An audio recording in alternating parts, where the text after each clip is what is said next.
Matt Fernandez. I'm at the University of Sydney.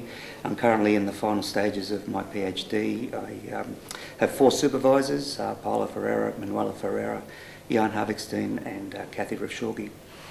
In the last sort of 3.5 years, I've been involved with a number of projects.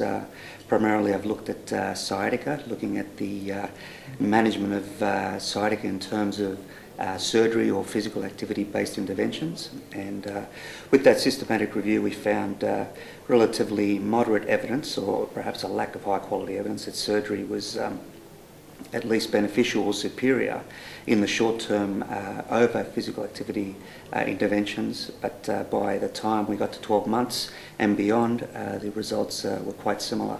So certainly one has to choose a little bit more carefully, if you like, with regards to choosing surgical interventions or active interventions. What helped us in this study was doing a meta-analysis that looked at the worthwhile effect, and they were quite small. Off the back of that study, we were able to look at another meta-analysis that this time also looked at sciatica. So the second study I looked at, that came off the back of the original, was a meta-analysis for the management of sciatica, looking at prescribed exercises versus advice to stay active. In the short term we found that exercise was superior, but the worthwhile effect was very small, about 10 or 11 out of a scale of 0 to 100.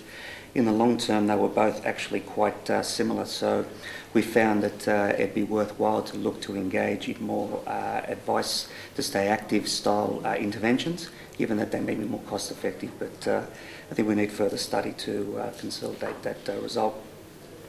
My PhD also looked at a number of population studies, cross-sectional studies, longitudinal studies, including looking at back pain and the future risk of comorbidities such as depression and anxiety, and also heart-related diseases such as heart attack, and also looked at mortality, and basically found that those who had back pain or spinal pain were more likely to suffer symptoms of depression or anxiety, were more likely to have a higher prevalence of heart-related diseases, and there was a mild relationship with the possibility of excess or early mortality.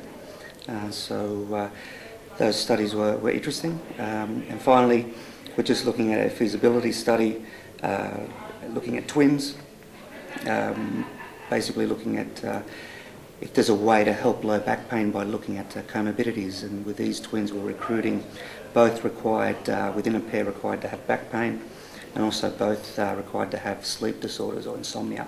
So we were looking at cognitive behavioural programs, online programs, to see whether they could improve their back pain by looking at addressing their sleep problems. So not more or less made up of 6 or 7 studies in the last 3.5 years.